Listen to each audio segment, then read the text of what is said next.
Baik, puji Tuhan, selamat malam Bapak Ibu Saudara yang dikasihi Tuhan. Kembali malam hari ini kita boleh bersama-sama mengikuti ibadah Gospel Prayer pada malam hari ini. Mari kita datang di hadapan Tuhan bersama-sama.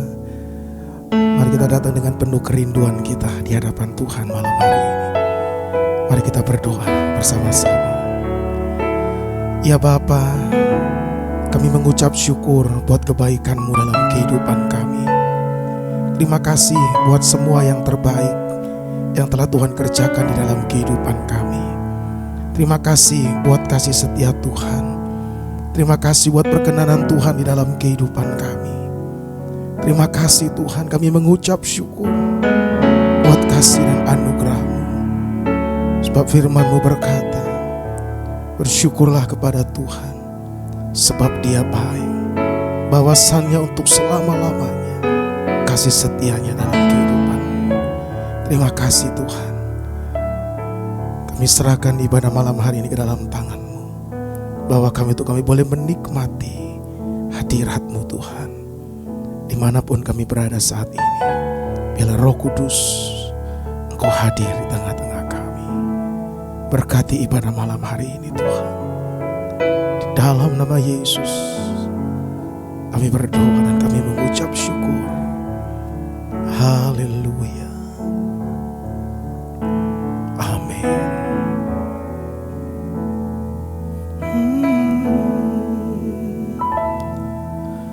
Kemanakah aku dapat pergi menjauhi Roh-Mu yang suci, Kau sabar dan Kau dekat.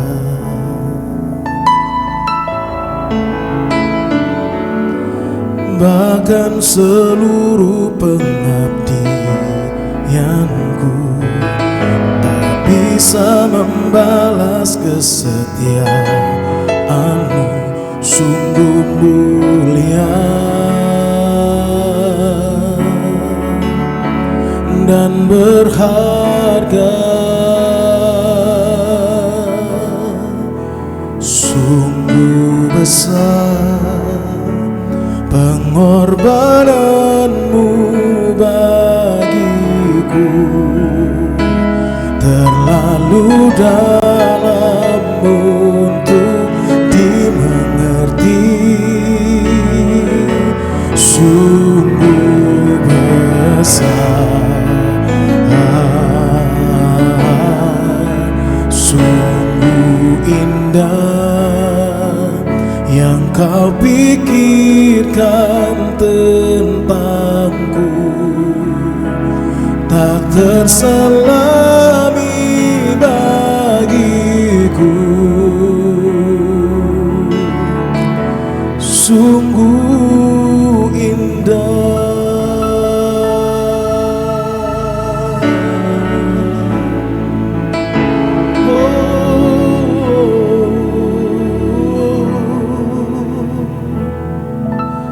Kemanakah aku dapat pergi menjauhi Roh-Mu yang suci, Kau sabar dan Kau dekat.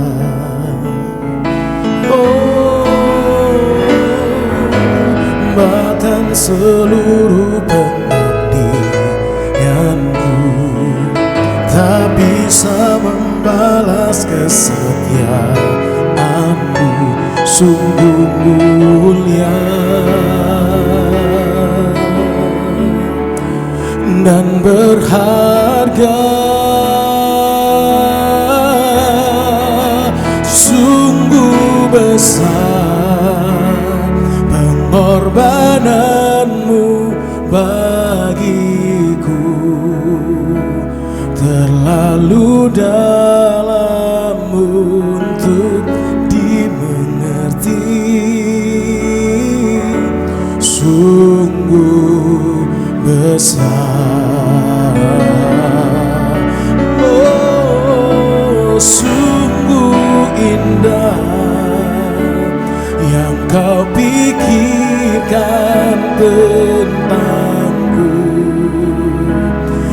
terselami bagiku. Sungguh indah, sungguh indah, sungguh besar pengorbananmu bagiku. Terlalu dalam untuk dimengerti, sungguh besar. Oh, sungguh indah yang kau pikirkan tentangku, tak terselami bagiku. Oh, sungguh indah,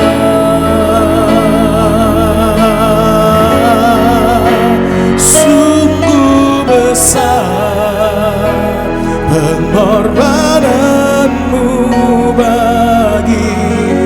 Oh, terlalu dalam untuk dimengerti, sungguh besar, sungguh indah, sungguh indah yang kau pikirkan tentangku, tak terselami bagiku. Sungguh indah, sungguh indah, sungguh indah, sungguh indah. Mari sembah Dia, saudara. Sungguh indah Kau Tuhan, sungguh besar anugerah-Mu Tuhan, pengorbanan-Mu Tuhan. Terima kasih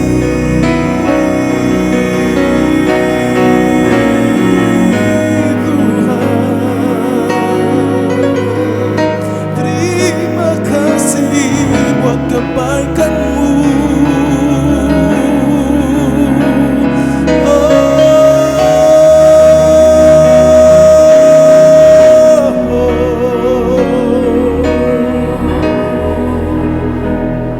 Sungguh indah, haleluya. Yes, thank you Jesus. Thank you Jesus. Natal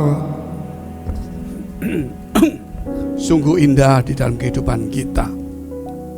Khususnya juga mungkin anak-anak kecil, keluarga, bagaimana menyambut Natal itu dengan sukacita, damai sejahtera. Saya teringat ketika dulu saya sekolah minggu juga,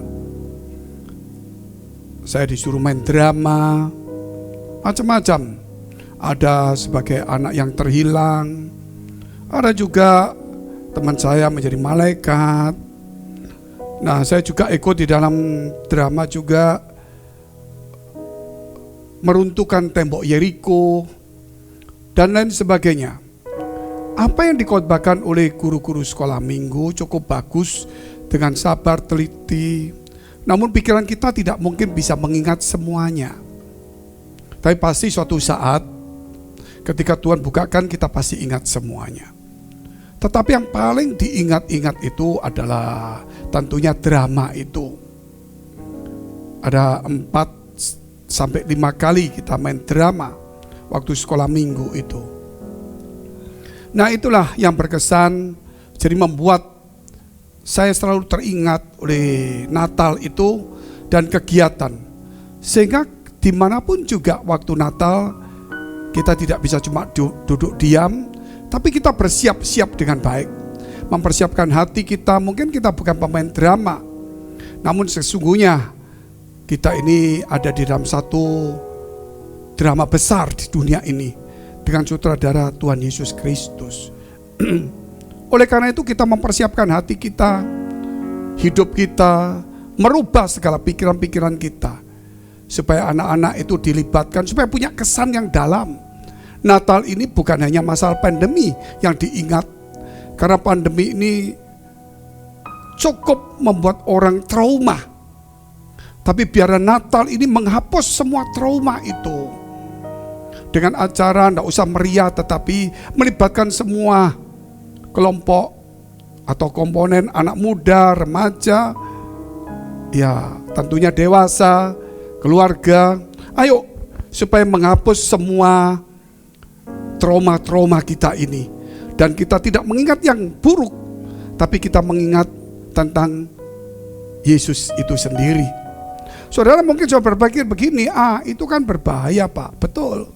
Tetapi pernah enggak kita berpikir waktu Tuhan menulahi Mesir, tiba-tiba banyak kata, tiba-tiba hilang lenyap, tiba-tiba banyak nyamuk, tiba-tiba hilang lenyap, tiba-tiba jadi darah semua airnya, tiba-tiba lenyap. Percayalah, apa yang ada ini suatu hari juga akan lenyap kalau Tuhan mau, saudara. Tetapi yang pasti, jangan cuma melihat kesulitan trauma itu, tetapi buatlah sesuatu di Natal ini, sukacita, damai sejahtera. Mungkin juga kita ini masih takut ke gereja, tapi buat kegiatan-kegiatan lah, melalui video, melalui handphone dan sebagainya. Ingatlah saudara, pada Natal-Natal ini tentunya kita tahu peranan malaikat itu cukup besar juga. Dia yang diutus oleh Tuhan untuk melayani orang-orang percaya, dan dia melayani kita-kita juga.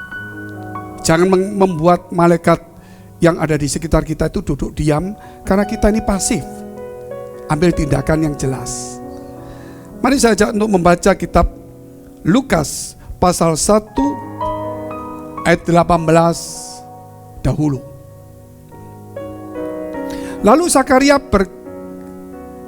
Lalu kata Zakaria kepada malaikat itu, bagaimanakah aku tahu bahwa hal ini akan terjadi, sebab aku sudah tua dan istriku sudah lanjut umurnya. Ini seri ketiga tentang juru selamat, turunnya sang juru selamat ke dunia ini, yaitu masih menceritakan tentang Yohanes Pembaptis yang akan mendahului Tuhan Yesus sebelum dia turun ke dunia. Nah, dalam kisahnya ini, seri ketiga ini, setelah malaikat Gabriel menyampaikan bahwa kamu akan punya anak beri nama Yohanes dan sebagainya, maka kata Zakaria ini jelas,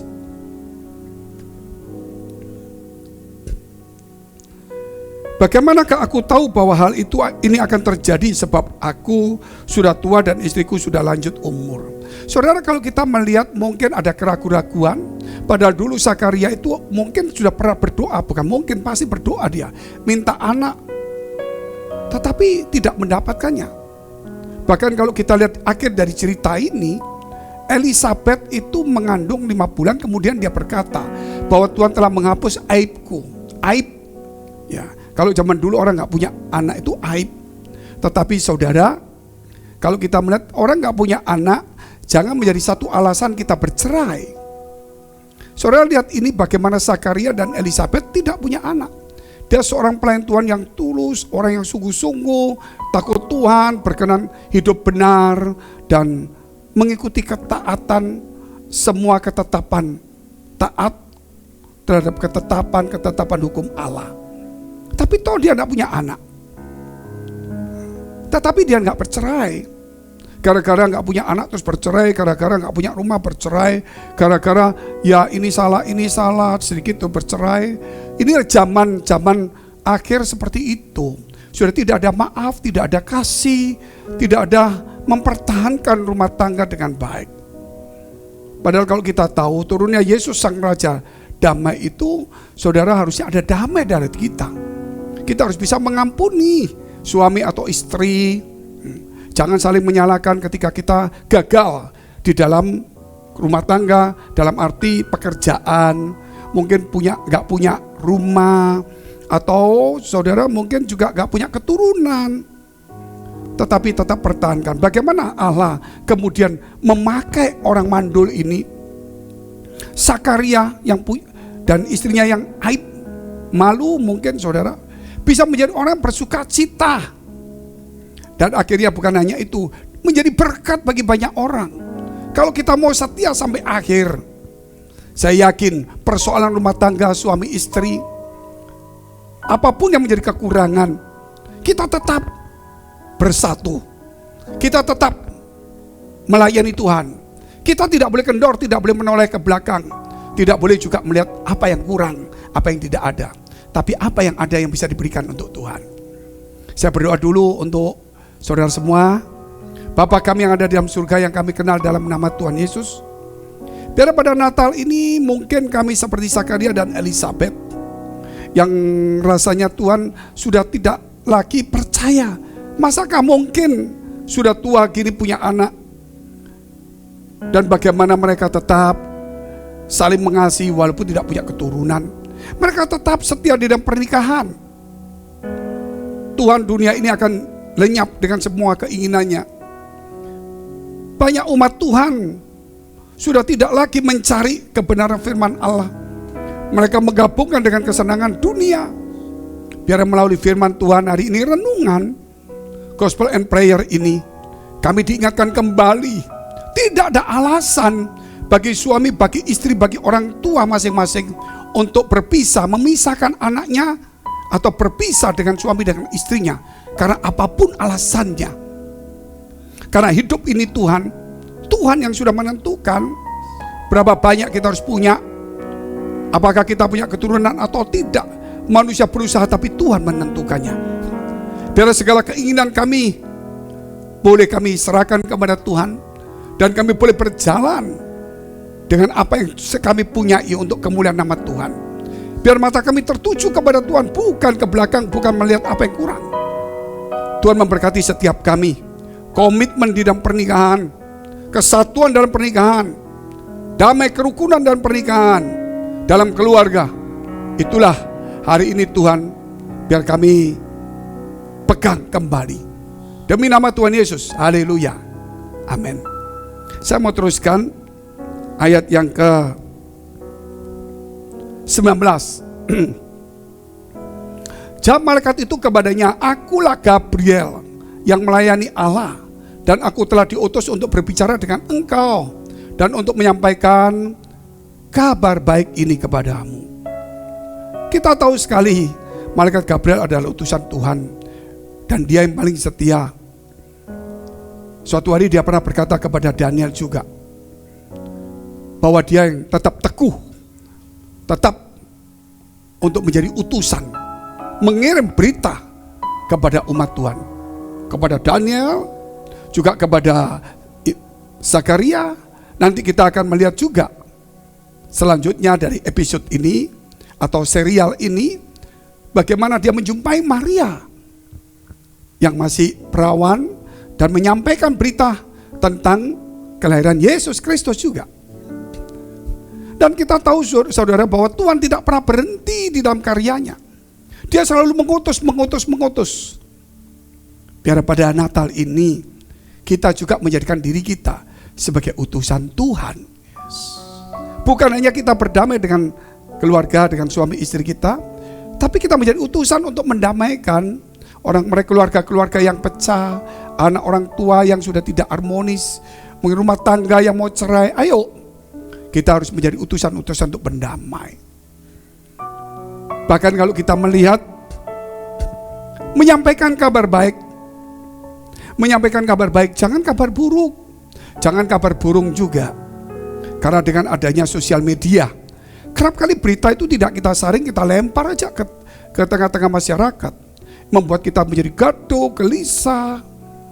Lebih baik kita teliti dulu apakah benar, bermanfaat, Apakah tidak melanggar peraturan? Apakah menjadi berkat? Atau tidak melanggar etika? Apa waktunya sudah tepat? Tapi yang lebih baik kita kirimlah ya berita-berita firman Allah, renungan-renungan, supaya kita menjadi utusan-utusan Tuhan untuk menyampaikan kabar baik itu sendiri. Karena saudara, kita lihat banyak kabar buruk di mana-mana. Apakah kita mau memperpanjang, menjadi rantai yang memperpanjang kabar buruk, atau kita memutuskan mata rantai kabar buruk itu melalui diri kita? Kita membawa kabar baik. Kabar buruk kita buang aja, saudara. Mungkin kita sakit, kita buang, kita ada Tuhan. Kita sampaikan kabar baik. Bukankah kerap kali pertengkaran, kekalutan, masalah itu besarnya tidak seperti masalah itu sendiri, tetapi dia menjadi besar karena beritanya. Pada kenyataannya tidak seperti itu. Tetapi kalau kabar baik kita sampaikan tidak heboh, padahal hasilnya sangat heboh. Nah, inilah kita sekarang harus mengubah menjadi utusan-utusan Tuhan untuk menyampaikan kabar baik. Mari kita memuji Tuhan bersama-sama.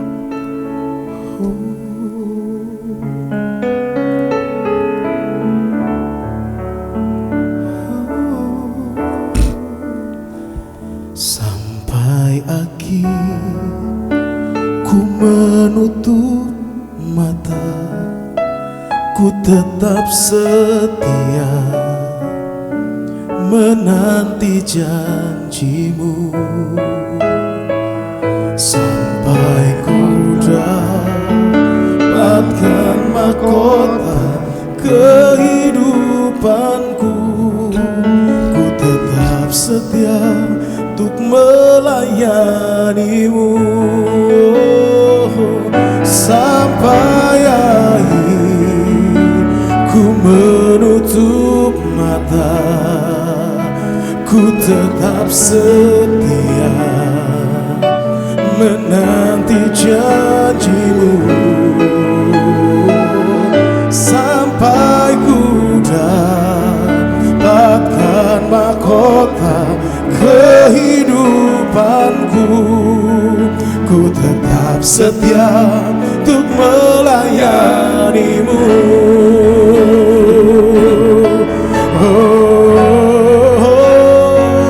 Sampai akhir ku menutup mata, ku tetap setia menanti janjimu,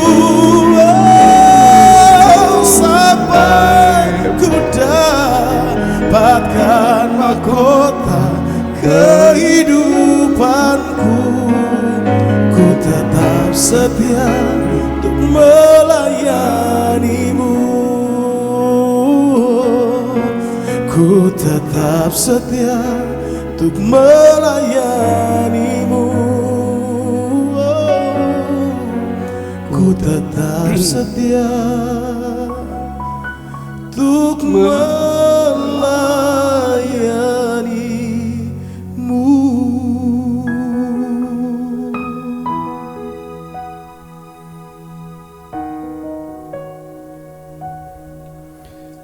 Kesetiaan itu bicara sampai akhir. Bukan bicara iman kita kepada Tuhan saja kita setia, namun kita juga harus setia menanti janji Tuhan. Kita juga harus setia dengan apa yang kita ucapkan, yang kita ikrarkan, yang kita janjikan, terutama kepada pasangan hidup kita. Apapun kondisinya, memang mungkin tidak memungkinkan, menyesakkan, mungkin menyakitkan hati sekalipun belajar untuk setia dengan janji yang diucapkan dengan janji yang suci di gereja, di hadapan jemaat, di hadapan Tuhan. Karena Tuhan itu yang Tuhan yang setia. Memang dengan perubahan waktu, dunia ini sudah semakin sepertinya terlalu dekat, jarak itu menjadi dekat. dengan adanya sosial media. Kita bisa perkenalan dan tidak sedikit kita bisa tergoda dan jatuh di situ.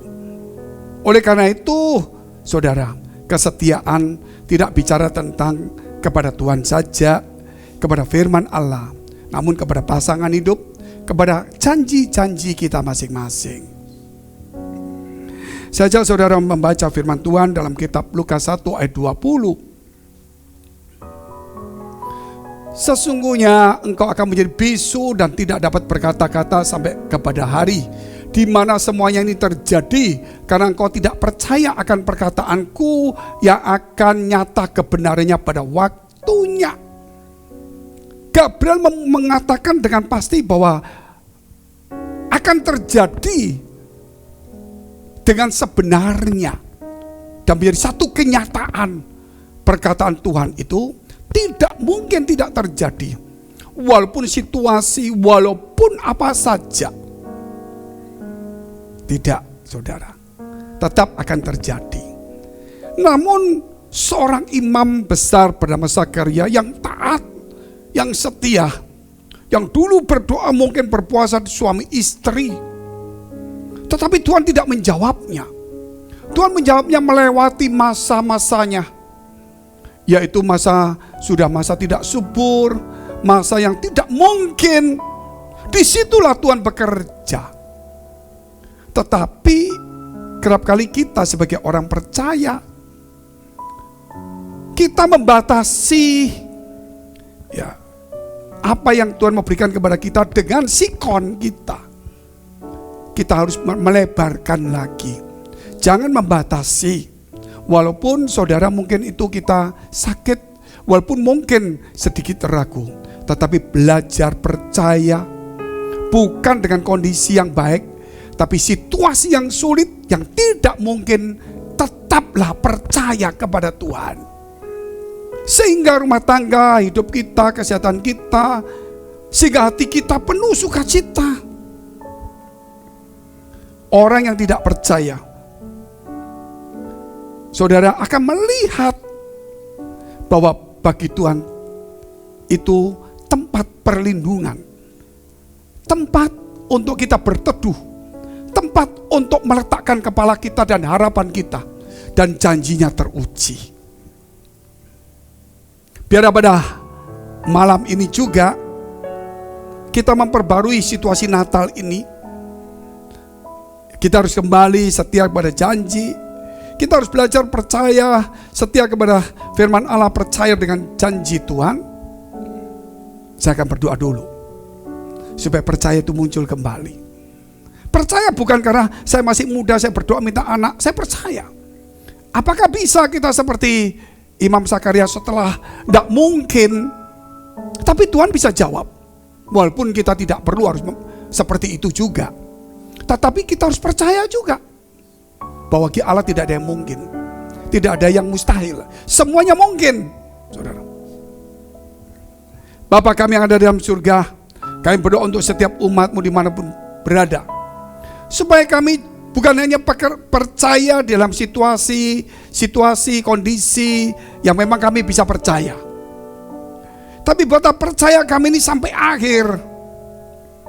Seperti Sadrak, Mesak dan Abednego, walaupun Tuhan tidak menjawab, tidak menolong sekalipun, kami tetap percaya dan menyembah Tuhan.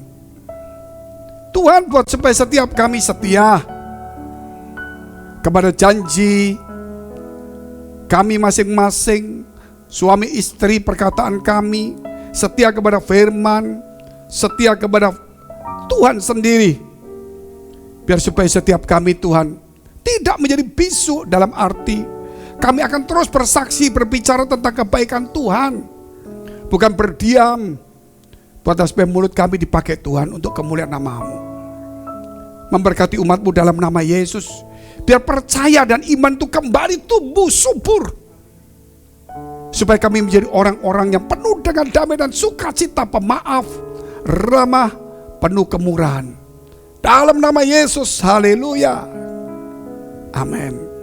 Saya teruskan ayat yang ke-24 dan 25.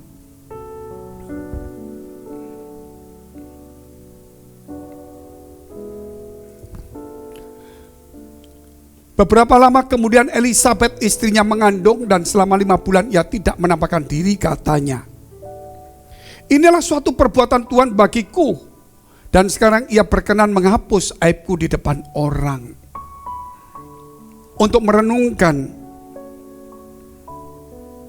malam ini, mungkin kita punya aib masing-masing. Kita punya suatu kegagalan masing-masing. Tapi Tuhan tidak pernah membiarkan kita terus-menerus di dalam kegagalan. Pasti dalam kegagalan itu ada sesuatu yang akan Tuhan buat supaya kita bangga dengan Tuhan kita. Saudara, apa yang dialami oleh Elisabeth dan Zakaria? Zakaria memang menjadi bisu karena dia tidak percaya perkataan malaikat firman Tuhan yang pasti menjadi satu kenyataan. Sampai lahirlah kemudian, kalau kita melihat Yohanes Pembaptis. Ketika orang bertanya, siapa namanya? Dia kasih nama Yohanes. Zakaria tidak bisa bicara. Orang-orang heboh. Loh, tidak ada keluarga kerabatmu yang bernama Yohanes. Tetapi saat itu mereka tanya kepada Zakaria, dan Zakaria berkata, Yohanes mulutnya terbuka karena dia mentaati firman Allah. Saat itu dia mengucapkan apa yang Tuhan ucapkan. Ternyata kata Yohanes itu, awal katanya Yoh itu berasal dari kata Yahweh atau Yehova, yaitu kependekan dari YHWH, yaitu Yeha. Di dalam bahasa Ibrani tidak ada huruf hidup, semua huruf mati. Makanya YHWH orang bisa menyebutnya Yahweh, Yehova, Yahweh, AOE, itu tergantung kita mau taruh di mana aja. Terserah masing-masing. Demikian kata haleluya, terpujilah ya, itu pakai A, YH, YAH. Ada juga pakai YEH, Yeskiel, Yesus. Itu Yehova, Yahweh, atau juga saudara Yahweh. Juga ada Yo, saudara. Nah, itulah pandangan-pandangan. Jadi disebut nama Yohanes supaya mereka tahu bahwa dialah yang akan mendahului, yang membuka jalan bagi Tuhan Yesus itu, Yehova, Yahweh itu sendiri. Di mana kemudian Yesus memperkenalkan Bapaknya dan mengutus Roh Kudus. Dan dialah secara komplit sempurna memberitakan tentang Allah Tritunggal itu. Sehingga ketika dia dibaptis, maka Roh Kudus turun seperti burung merpati. Dan ada suara di atas berkata, inilah anak yang kukasihi. Itulah Tritunggal, saudara. Dulu kita tidak mengenal dengan jelas. Sekarang kita mengenal dengan jelas. Biarlah pada Natal ini, saudara, engkau mengenal Tuhan dengan jelas. Biarlah hari ini juga, supaya pengalaman kita dengan Tuhan semakin nyata.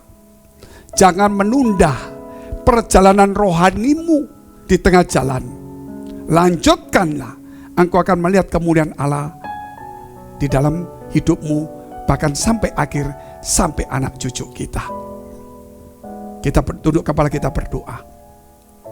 Bapa kami yang ada di dalam surga, yang kami kenal di dalam nama Tuhan Yesus, kami berdoa Tuhan untuk semua gereja yang ada di seluruh dunia, dari hamba Tuhan sampai kepada umat Tuhan. Kiranya Tuhan kau memberkati mereka, supaya mereka menjadi berkat dan hidup mereka berdampak. Supaya di mana gereja mereka melayani dan berjemaat, dipenuhi orang-orang yang takut akan Tuhan dan tulus hatinya. Kami berdoa Tuhan untuk semua gereja yang ada di dunia, supaya mereka bersatu rukun dan tidak terpecah-pecah. Supaya dunia percaya Yesus adalah Tuhan bagi kemuliaan Allah Bapa di surga. Demikian gereja di mana kami menggembalakannya, gereja Blessing in Spirit atau BES. Kami berdoa untuk setiap persembahan yang dipersembahkan umat-Mu, baik mereka yang melayani, yang aktif, yang berjemaat. Kiranya Tuhan Segala aktivitas pelayanan mereka, persembahan mereka boleh menjadi dupa yang harum di hadapan Tuhan. Dan Kau memberkati segala pekerjaan rumah tangga, kesehatan mereka, iman rohani mereka, sampai kepada anak cucu. Biar kebajikan kemurahan selalu menyertai mereka, dan Tuhan membalasnya berlipat-lipat ganda. Mari dekapkan kedua tanganmu di dadamu. Untuk menerima berkat itu mudah, namun menjaga hati sukar. Kalau Tuhan memberkati kita pasti menerimanya. Tetapi yang perlu dijaga adalah hati kita. Oleh sebab itu firman Tuhan berkata, jagalah hatimu dengan penuh segala kewaspadaan, karena dari situlah terpancar kehidupan. Jadilah berkat dan terimalah berkat rahmat anugerah dari Allah Bapa di surga, di dalam Putra Tunggalnya Yesus Kristus yang sudah mati, bangkit naik ke surga, menyediakan rumah bagi kita. Bahkan Dia akan datang menjemput umatnya dan akan menghakimi seluruh umat manusia, dan di dalam persekutuan dengan Roh Kudus mulai hari ini sampai selama-lamanya. Mari kita akhiri dengan doa yang diajarkan Tuhan Yesus kepada kita. Bapa kami yang ada di surga, dikuduskanlah namamu, datanglah kerajaan-Mu, jadilah kehendak-Mu di bumi seperti di surga. Berikanlah kami pada hari ini makanan kami yang secukupnya, dan ampunilah kami akan kesalahan kami, seperti kami juga telah mengampuni orang yang bersalah pada kami. Dan janganlah membawa kami ke dalam pencobaan, tetapi lepaskanlah kami daripada yang jahat. Karena Engkau yang punya kerajaan dan kuasa dan kemuliaan sampai selama-lamanya. Amin. Mari kita memuji Tuhan bersama-sama. Hormat bagi Allah Bapa, hormat bagi anaknya, hormat bagi Roh penghibur ketiganya yang esa. Haleluya, haleluya, ketiganya yang esa. Haleluya, haleluya, haleluya, ketiganya yang esa. Puji nama Tuhan. Selamat malam Bapak Ibu Saudara. Tuhan Yesus memberkati kita semua. Haleluya.